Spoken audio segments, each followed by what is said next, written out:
فأرسلوا والدهم فأدلى دلوه قال يا بشرى هذا غلام وأسروه بضاعة والله عليم بما يعملون وشروه بثمن بخس دراهم معدودة وكانوا فيه من الزاهدين وقال الذي اشتراه من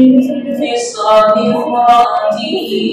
أكرمي مثواه عسى